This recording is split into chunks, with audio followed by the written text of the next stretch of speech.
Well, Elden Ring has finally released, and as you probably know, I am a pretty big Souls fan. So what do I think? Well, short answer is, it's good. Actually, it's great. But, and there's always a but, I really don't think it's a masterpiece, I'm gonna be honest. It's yet another overrated modern game that was hyped to the moon. So of course all these reviewers conveniently ignore all the flaws with the game, especially the performance issues, which cannot be fucking ignored. Thankfully, in the case of ACG at least, I know he went back and fixed his rating for the original review. But even then, I gotta admit, performance issues are not the only problem with this game.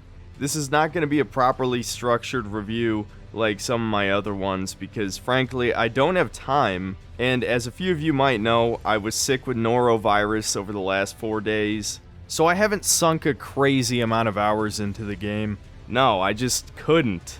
I literally was blasting liquid diarrhea out my ass for days. I won't give you any more details, but my point is, I have played enough now. I'm pretty sure my rating for this game is not going to change, but I may do a longer analysis in the future because there's a lot of great stuff in this game that's worth talking about with a lot of specific examples. I'll keep you posted if I decide to do a longer video later. So even though this won't be completely structured, let's talk about gameplay first, as always. It's just tradition at this point, and it's by far the most important part of Souls games. Even more so than other games, because let's be real, the core gameplay experience is why people play these games. I would argue, though, that the level design and the enemy variety is almost as important as the gameplay mechanics. But I don't think From Software themselves even understand that anymore, because clearly, both the boss design and the actual world design itself has only gotten worse over the years. It peaked with Dark Souls 1, and then Bloodborne ruined everything. And yes, that's going to be a very controversial statement, and I'm saying this as a big fan of Bloodborne. But after the success of it, From Software decided, let's just make every boss a roll spam boss with no unique mechanics whatsoever. I don't understand how we went from Demon Souls to this, but I'm getting ahead of myself. The game plays a lot like Dark Souls 3. I joked in the stream multiple times it's Dark Souls 3.5. Because it's basically all the same mechanics. Rolling, light attacks, heavy attacks, two-handing, weapon arts are back. Though they have expanded weapon arts quite a bit, so I like the new system. They have Ashes of War, which you use to both enchant your weapon and also change what the weapon art is. And it also changes the scaling stats on the weapon as well. And they actually buffed shields, thank God. Shields have only gotten shittier over the course of these games. Again, blame Bloodborne. Bloodborne even mocked shields with that wooden plank shield. But essentially in Dark Souls 3, they were borderline useless after a certain point because enemies did so much ridiculous stamina damage, even through great shields. Now shields feel a lot better, and they added the guard counter. Basically, you can do a strong attack after an enemy hits your shield, and it's basically, a parry of sorts. And it actually does poise damage as well, because they essentially brought the stance break system from Sekiro, kind of, except you can't see the bar. And certain attacks, of course, do more guard break damage than other attacks, like a fully charged strong attack or the new jump attacks, because there's jump attacks now because there's a jump button. Unfortunately, not nearly as good as the plunging attack from the older games. But obviously using strong attacks, guard counters, weapon arts, all these things will break the stance of the enemy eventually, and you'll get your Bloodborne style gore attack. And that more or less sums it up. The rest of the parts of the combat are things we all know, like, using Estus Flask to heal you. I don't even care what the new name is. I've read it 10 times. They're Estus Flasks. We know this. There's other usable items like throwing knives and shit. But really, the most important part of the combat are the weapon movesets. At least on your end, anyway.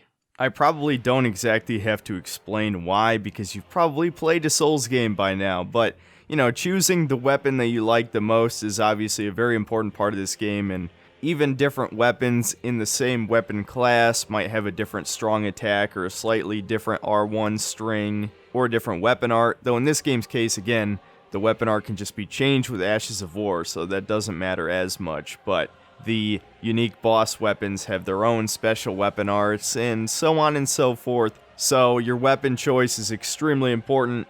The heavier weapons are obviously much slower, which is a huge detriment in a game where all the bosses have a million hit combos that you gotta dodge through, and they don't really have big openings. So the heavy weapons are kinda shitty against bosses, but they do a lot more stance damage. So maybe you could spam jump attacks or something. I've heard the jump attack with heavy weapons is fairly effective. But likely, I think in the end game, I'm probably just going to do what I did in Dark Souls 3 and have a big weapon for the mobs, especially the gank squad encounters, and then have a small, fast weapon for the bosses, because that just kind of makes the most sense. And of course, as you might expect in an open world game and a Souls game at that, there's a metric fuck ton of different weapons this time around. And I'd say yet another improvement on top of a huge variety of weapons is how you get the weapons, and usually it's from bosses, and there's an absolute fuck ton of bosses too. Now unfortunately, those bosses are all just roll spam bosses, like I was saying. Roll spam is so fucking prevalent in this game. It doesn't help that nearly every boss and a lot of normal enemies have some kind of fucking spin to win halberd attack, where they just do a whirlwind tornado bullshit over and over again. It's so many of the bosses have this exact move. It's stupid. Yeah, there's variations on how it works. Like Godric will do it like 3 times in a row, and then he'll do like a jump spin and all this other stupid shit that doesn't make any sense. Because with Dark Souls 3, these games basically became an anime. I mean, seriously, go back and play Dark Souls 1 and then play this. Dark Souls 1 was a proper dark fantasy game where everything sort of attacked you in a way you would expect. I mean, sure, Miyazaki design would obviously fuck you over, whether that's gank squads, or traps, or mimic chests, or shitty platforming that is obviously designed to kill you. But I actually kind of love that stuff. That's all part of the experience. But none of the bosses were like this. They did like maybe a 3-hit combo at the most, and it's usually just 1 or 2 attacks.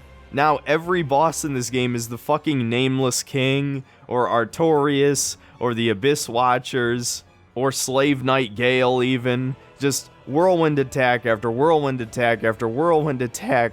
The boss design gets old after a while, let's be honest, guys, come on.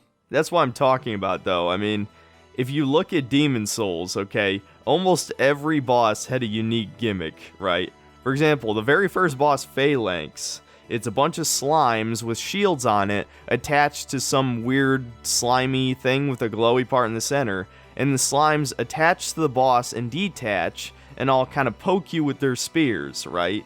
So you could use fire bombs, which you would find in a level, to take out these clusters of shield guys. And the main boss himself had no attacks. He couldn't defend himself. Then you had somebody like the Tower Knight, where in the arena it was basically 10 crossbow guys on these walls, and they were all shooting you while the giant super slow main boss just kind of slowly did these huge sweeping attacks that did a shit ton of damage. And so you would run up, kill all the crossbow guys, and then run back down and attack his ankles, right? So that's another example. Then you have a boss like Fool's Idol, who can revive themselves infinitely unless you kill this hollow dude who's outside of the boss arena. And even then, the actual boss has a gimmick where she spawns fake versions of herself, and you have to kill the real one. I could go on and on, but almost all of the Demon Souls bosses are like this. There's only 3 or 4 bosses in that game that are basically a traditional Souls boss as we think of it. What happened to that boss design? It was objectively superior to this. The problem is, if you ask me, From Software bought into the hype of all these games being about prepare to die, and they have to be as hard as humanly possible. And so they couldn't come up with any other ways to have the bosses be interesting and have them be really hard. So now it's just about memorizing the boss movesets over and over again. I mean, that's all Sekiro was, let's be real, and no, I still haven't finished Sekiro, but I know the game well enough. It was all memorizing boss patterns. It was like Punch-Out, with more complex moves. Or some people have said it's like a rhythm game without music. It's true. Sekiro is just the most distilled version of this boss design that I'm not really a fan of. Oh, and I should probably talk about performance issues really quick. Yeah, on PC, they're pretty fucking bad. There's a lot of stuttering. And this game will suck on your CPU super hard.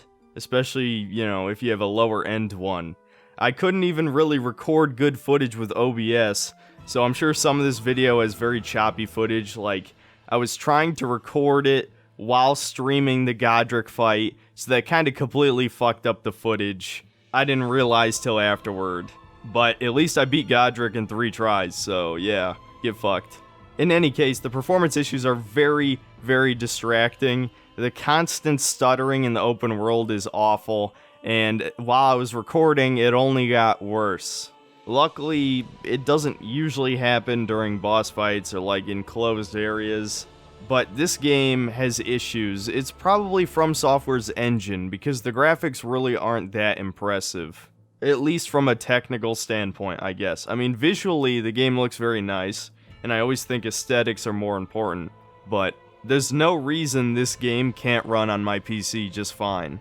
So hopefully they fix that shit. But I think, believe it or not, that's where most of my negativity stops. I actually love most of the other aspects of Elden Ring. I think it's really, really cool. I'm a little conflicted, I'll admit, on the open world design. This is another thing I said on stream, but essentially, I think there should have been some kind of real quest hub. I don't think the round table counts. Let's just call it the Nexus from Demon's Souls, because essentially that's what it is. You go to the Nexus, you talk to some NPCs to advance a quest line, and then you go back out in the world. That's not what I mean. I kind of really wanted an actual village, maybe some people to talk to. I know that's not From Software style. Maybe not specifically Miyazaki's style, I don't know.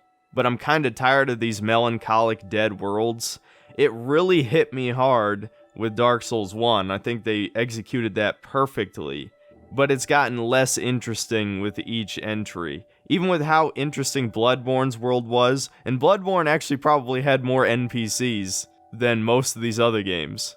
It still felt like a dying world, or borderline dead world. And so anyway, to stop beating around the bush, the open world is probably the part that will make or break this game for you, depending on what kind of Souls fan you are, or if you're a fan of Souls at all. Because essentially, all you're doing is running around the world killing stuff. You go into little mini dungeons, which are basically like the Chalice dungeons in Bloodborne, and then you beat a boss, and you get your loot, and then you move on to the next thing. There's a bunch of bosses in the open world too. Some of them are pretty cool, like the first dragon fight in the lake is fun. Especially because the horse combat, which I forgot to talk about, is very simple, but I like it quite a bit. You're basically just dashing around on your horse and hitting stuff. It works because, obviously, all of the proper heavy skill-based bosses, you can't use the horse. So, for the open-worldy bosses, you can just, you know, smack them with whatever weapon you've got. But yeah, the actual activities in the world, well, there's not really activities. It's just a exploration game where you kill stuff. There is more variety than simply these tiny Chalice dungeons and occasional open world bosses. Like, there's some unique stuff out in the world. I won't talk too many details, but for example, there's like this mini temple building I found with rock legs that I had to take out the little growths, I guess magic, on the legs to cause the building to crash down, and then I got some loot from that. And of course, there's like proper dungeon levels out in the world, whether that be the castles that we've seen in every fucking game by now. But to give credit, I think Stormvale Castle is definitely one of the better ones.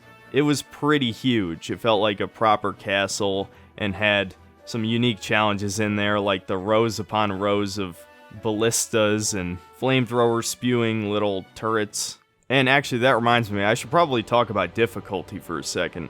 I'm kind of undecided if this is the hardest Souls game yet or not, and again, I'm not really counting Sekiro. Because on the one hand, if you're trying to play this like a traditional Dark Souls game, it probably is. Margit, however you say his name, the first major boss, he is a huge goddamn difficulty spike. Like, huge. Now, the thing is, I was not like some of these other streamers or some of these other people who are getting filtered that I hear about who just went nearly straight to the first boss and beat their head against the wall over and over again. No, I fought him one time and figured, oh, I'm not prepared for this. So I went back into the open world, got some upgrade materials up to my vitality and shit. And I came back with a +3 weapon in the jellyfish summon and beat his ass. Which, yeah, again, you can tell this video is not structured, because yes, let's talk about summons. That's another new mechanic to this game. So I guess to try and balance out single player, From Software decided, hey, let's make a bunch of ghosts that you can summon for these bosses instead of summoning another player for solo play. And I guess that was an excuse to make the bosses harder, right?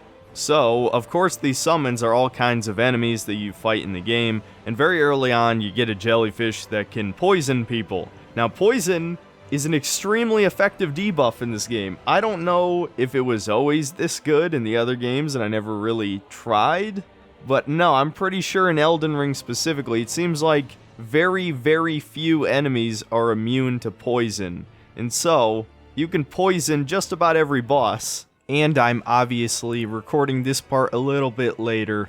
I just played the game another 5 hours on stream, and I gotta say the difficulty is all over the place. There's this optional mini-boss called the Crucible Knight, who you can fight in one of these Evergowls, which are basically just little boss arenas where you can't summon anybody, including the ghosts, by the way. And so you have your little 1v1 duel versus a boss. The fucking Crucible Knight is way harder than everything else. I fought him after I beat Godric, which is obviously supposed to be the ultimate challenge of the first zone.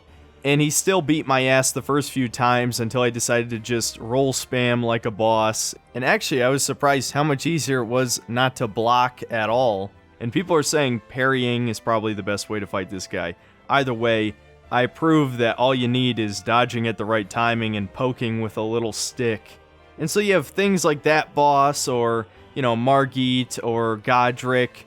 But then I got to the second area, got into the academy, fought my way through it, beat the Sif clone, who was way easier than any other boss I'd fought in like the last 8 hours.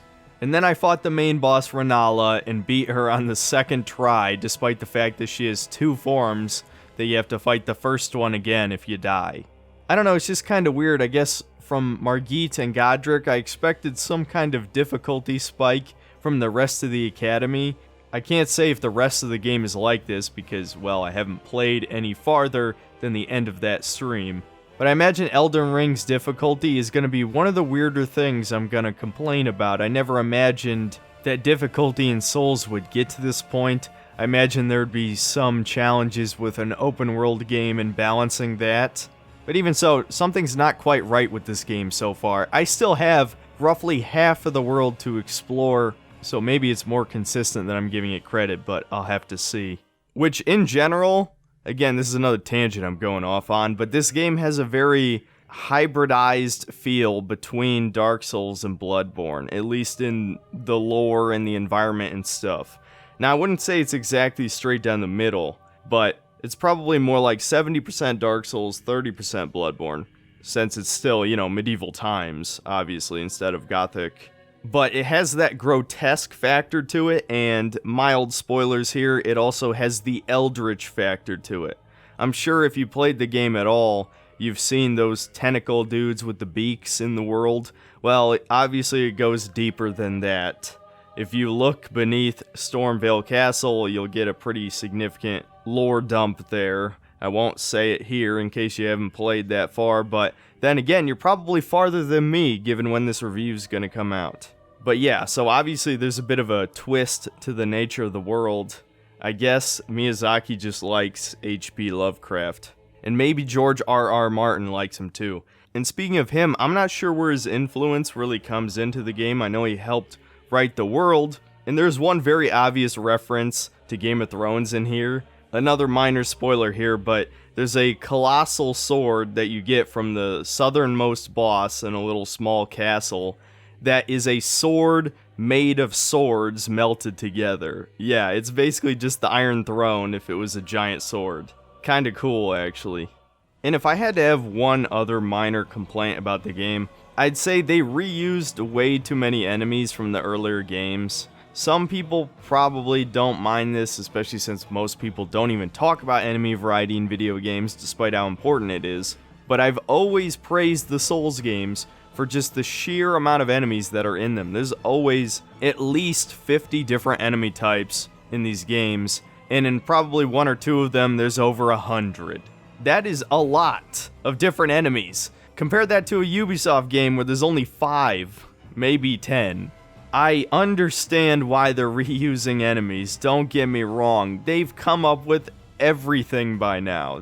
Every concept, they've probably thought of it. And when you're making a huge ass open world, you can't afford to constantly have unique enemy types. So I actually wrote a list of enemies that they pretty much ripped directly from one of the previous games, if not multiple previous games. So I'm just gonna list them off really quick. We got hollows of all kinds, dogs, skeletons, giants, dragons, rats, giant crabs, which actually I think they just ripped the model directly from Dark Souls 3. It looks identical. Spore spewers, stone miners, which is actually a reference all the way back to Demon Souls. The Asylum Demon, pretty much one-to-one ripped the Asylum Demon, but gave him holy magic. He's the guy near these Erd trees in the world. And minor spoiler again, but Patches is back again too. Thought you'd just help yourself to a man's personal belongings. Patches, you son of a bitch. And there's a lot more than that, but that was just what I thought off the top of my head and wrote down here. That doesn't mean there's not still plenty of new things to see. Surprisingly enough, one of the new enemy types I liked the most was just a giant bear with long arms. I thought that was kind of a fun idea. But yeah, it's safe to say I'm kind of sick of fighting giant knights. Dark Souls 3 is what turned these games into giant knight fights. Maybe you could argue Dark Souls 2 started it. There were quite a few boring-ass giant humanoids in DS2, but I think Dark Souls 3 is really what turned it into, okay, let's dodge these whirlwind strikes over and over again. You know, like I said before, I'm repeating myself. So maybe I should just end this video here. Here's my conclusion for the game. It's great, really fun. It's honestly exactly what I thought it would be, but despite that, I still wish there was more. And I still wish From Software would return to their roots a little bit and actually have some variety in these boss fights. You know, make them a unique challenge that you actually have to learn the fight instead of just learning the exact timing when to press circle. And I already know what people are going to argue against this. They're going to say, well, in those old styles of bosses, when you learn the fight, then they were super easy. It's like, yeah, that was the point. That was the entire fun of the game. Let's bring up the Gaping Dragon, for example. An objectively easy boss. But the first time you fight him, he's huge and intimidating, and you don't understand how his AI works. So he probably kills you. He demolishes you. He melts your equipment in acid. Remember when that was a thing? Hell, remember when Curse was a thing? When your health could be permanently halved by an ailment? None of that shit exists anymore. Souls has become normalized. Dark Souls 1 was about killing the player in the most brutal and sometimes unfair ways possible. But once you learn the game, then it became easy.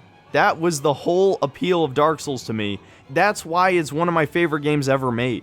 But then From Software stopped making that game, and they started making Bloodborne or Dark Souls 3, basically. And while technically, they've only made a few games since Bloodborne, I feel like even the Souls-like games that I've played, like Lords of the Fallen or The Surge or whatever, Darksiders 3 was even a Souls-like. All these games missed the point. They thought it was about just dodging flashy moves, when really it was about brutal game design killing you with weird traps and janky platforming and creative boss design and shit like that, and having one of the coolest designed worlds ever. Now, in an open world like this, you lose a lot of that cool design. There's no more linking back to previous areas by opening a shortcut, or weird elevators that would basically take you across the world, or, you know, shit like that, you know what I'm saying.